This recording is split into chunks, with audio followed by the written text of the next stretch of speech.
നാടെങ്ങുമുള്ള മലയാളികൾക്ക് ആഘോഷത്തിന്റെ വൈബാണ് തിരുവോണം. എന്നാൽ തൃക്കാക്കരയിലെ ഓണാഘോഷത്തിന് ഒരു പ്രത്യേകതയുണ്ട്.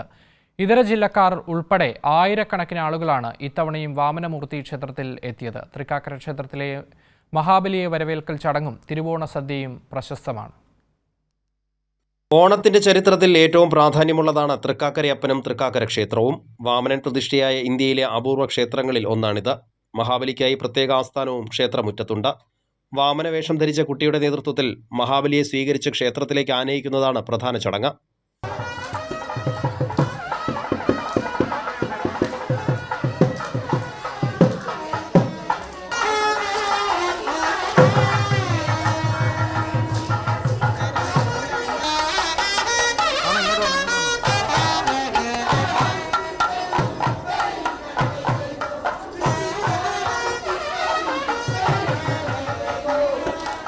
രാവിലെ മുതൽ തന്നെ ക്ഷേത്ര ദർശനത്തിനായി വലിയ ജനത്തിരക്കായിരുന്നു. കുട്ടികളും മുതിർന്നവരും ഉൾപ്പെടെ ധാരാളം പേരെത്തി.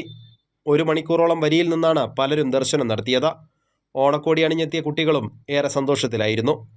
നെഹ്റു ട്രോഫി വള്ളംകളിയെക്കുറിച്ചും തൃക്കാക്കരയിലെ ഓണത്തെക്കുറിച്ചും സുഹൃത്തിൽ നിന്നും കേട്ടറിഞ്ഞാണ് മഹാരാഷ്ട്രയിൽ നിന്നുള്ള വിവേക് എത്തിയത്. So I also went on to the backwaters and I went to Koshi Fort and all that area. I also visited various temples and this was one of the temple I wanted to come here. വിദേശ രാജ്യങ്ങളിൽ നിന്നുള്ള പൗരന്മാരെയും തൃക്കാക്കരയിൽ കണ്ടു. ജാതിമത രാഷ്ട്രീയ ഭേദമില്ലാതെ എല്ലാവരും ഒരുമിക്കുന്നതിൻ്റെ മറ്റൊരു ഉദാഹരണമാണ് തൃക്കാക്കരയിലെ ഓണസദ്യ. രാവിലെ 10 മണിയോടെ ക്ഷേത്രത്തിന് സമീപത്തെ തിരുവോണം ഓഡിറ്റോറിയത്തിൽ ഓണസദ്യയ്ക്ക് തുടക്കമായി. മന്ത്രിമാരായ Roji M John, VE Abdul Gafoor, deputy speaker Shanimol Usman, Hibi Eden MP തുടങ്ങിയവരും ഓണസദ്യയിൽ പങ്കെടുത്തു. ക്ഷേത്രാങ്കണത്തിൽ മേളത്തിൻ്റെ അകമ്പടിയോടെ 9 ഗജവീരന്മാർ അണിനിരന്ന പകൽപ്പൂരവും ആഘോഷത്തിന് മാറ്റുകൂട്ടി.